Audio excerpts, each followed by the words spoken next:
très souvent en avant. Et puis, on a une certaine sorte d'osmose avec le haut commandement militaire et son ministère de la Défense. Depuis Ahmed Bakayoko, on n'avait pas trop connu cela. C'est vrai. Et M. Téné Birahima Ouattara, aujourd'hui, en tout cas, il y a une sorte de satisfaction qui ressort, en tout cas, au niveau de la gestion de son ministère. Monsieur Bictogo, c'était un petit peu une sorte de success story quand il a commencé, quand il y a eu la prise du pouvoir du RHDP. On savait déjà avec la SNEDA, il y a pas mal de choses mises en place. Il était vu comme une sorte de golden boy qui viendrait après Ahmed Bakayoko. Et puis sur l'année 2024-2025, on a eu pas mal de zones de turbulence sur le plan fiscal, économique. Même au niveau du parti, je crois qu'il a perdu son poste de secrétaire exécutif. Voilà, en termes de redressement, moi je vais vraiment aller sur ces affaires personnelles. Redressement fiscal, cité aussi par la Cour des comptes. Il y a eu pas mal de choses.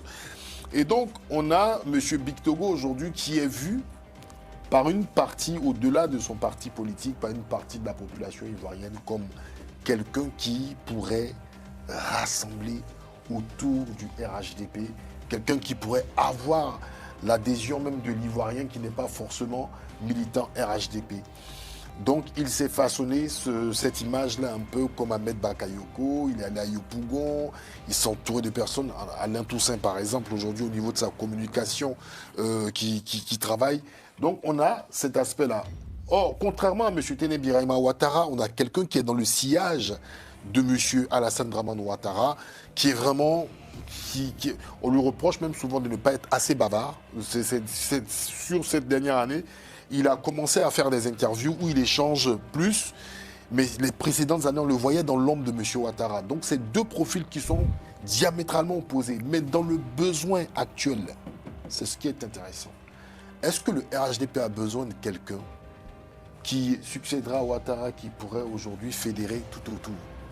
Ou est-ce que le RHDP a besoin d'enfoncer les clous et sécuriser, d'accord, ce qu'on appelle la maison? Je pense qu'il y a un besoin. Ils sont pragmatiques. Ils veulent garder la maison. Et pour garder la maison, il faudra quelqu'un qui puisse tenir. Et pour tenir, il y a un fait, qu'on le veuille ou pas. L'armée est centrale. L'armée, le renseignement est central dans nos pays, voilà, comme la Côte d'Ivoire. Nous avons l'AES tout autour. Nous avons des enjeux aussi avec des partenaires français qui regardent la menace djihadiste. Il y a tous ces éléments-là. Donc, je pense, pour ma part, que M. Téné Birahima Ouattara, qui n'a pas officiellement, d'accord, c'est les gens, il y a des bruits de couloir qui... Mais pour ma part, M. Téné Birahima Ouattara serait le joker favori pour le RHDP. Maintenant, comment ils vont le faire? Est-ce qu'ils vont nous faire un scénario à la togolaise? Ouais. Est-ce qu'ils vont nous faire un scénario, bon, je ne dirais pas la tchadienne, pardon, mais est-ce qu'ils vont nous faire un scénario... Oui. Les mandats d'arrêt internationaux arrivent, attention. Là, le président Jean-Paul Leroy... Il aura la parole tout à l'heure parce que vous avez... Non, je dirais même à la gabonaise, d'accord, avec Ali Bongo. Est-ce qu'on prépare... C'est moins sanglant.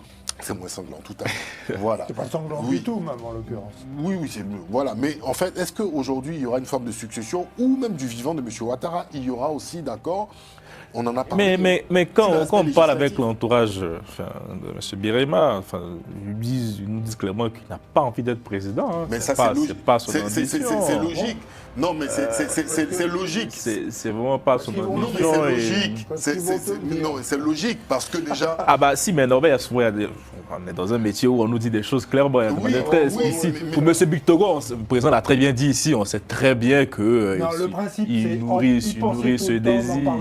Alors, bon, il faut que les autres aussi s'expriment. Terminé. On a pour ambition en Côte d'Ivoire d'abord, déjà, c'est pas une tradition en Côte d'Ivoire de montrer franchement le désir de succéder même quand on est plébiscité.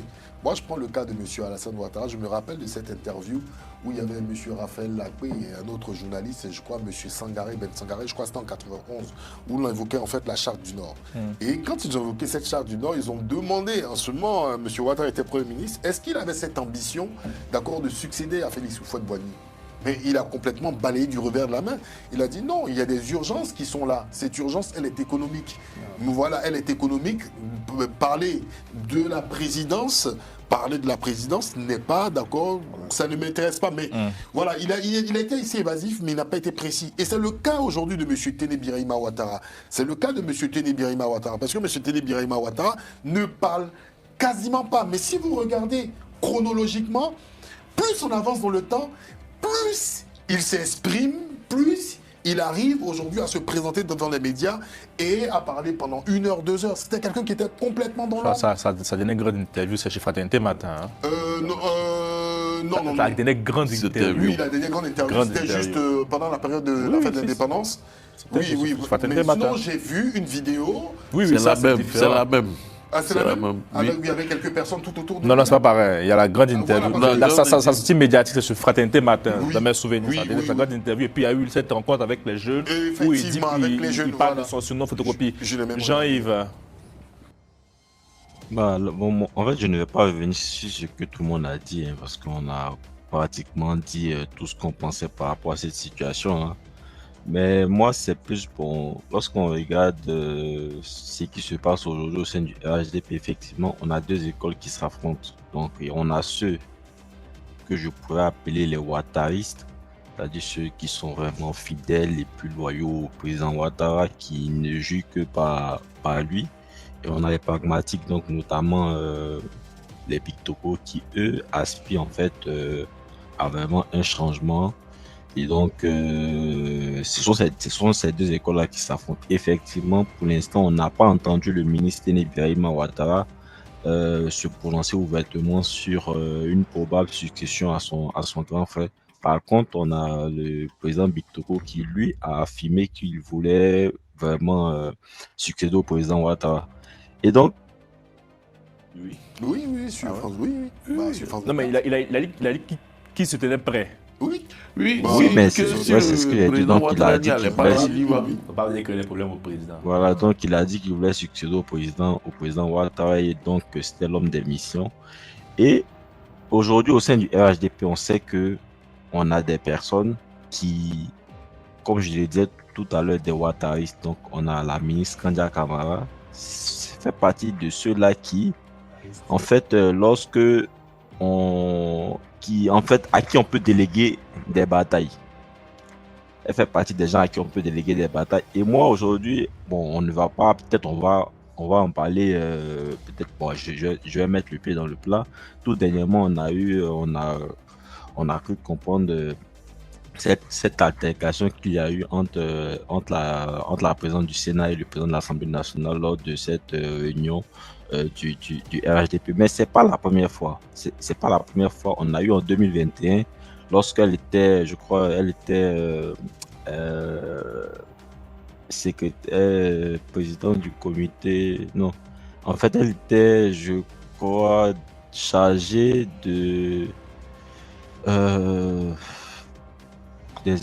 bon, ça va peut-être me revenir, mais Adama Bictoko était le secrétaire exécutif. Et donc en 2021, en janvier 2021, lorsqu'il s'agissait en fait de mettre en place, c'est-à-dire les candidats qui allaient compétir pour les législatives au RHDP, la présidente du Sénat, en ce moment qui avait un poste, elle avait en fait demandé aux femmes qui voulaient être candidates de déposer les candidatures à son secrétariat. Et je crois que c'est à partir de là maintenant qu'ils allaient essayer de faire l'arbitrage. Et on a eu la sortie de Adama Bictoko, qui a dénoncé cette façon de faire là, qui a dénoncé cette procédure là, qui a dit que ça n'allait pas se faire comme ça et qu'il fallait que les candidatures soient déposées au sein des comités de base, donc genre des sections. Donc il y a eu ce premier accrochage là dès le départ en 2021. Aujourd'hui encore, on voit que avant les élections législatives, on a encore cette histoire. Donc, je veux dire que ces 2 personnalités-là ont eu tendance à se crêper le chignon, si je peux m'exprimer ainsi. Et c'est pas la première fois. Donc, ces 2 écoles qui s'affrontent. Il y a ceux qui veulent, il y a ceux qui ne jouent que par Ouattara, et puis il y a ceux qui veulent une succession anti-monarchique. Et franchement, moi pour l'instant, hein, ce que moi je vois, c'est que derrière Kandra Kamara, derrière la présidence du Sénat, on a des gens qui vont au fur et à mesure se dévoiler. Mais pour l'instant, c'est une délégation de combat. Et pour moi, l'avenir nous le dira. Alors, oui, pour clarifier, la brouille qu'il y a eu récemment entre le président de l'Assemblée nationale et la présidente du Sénat, c'était relatif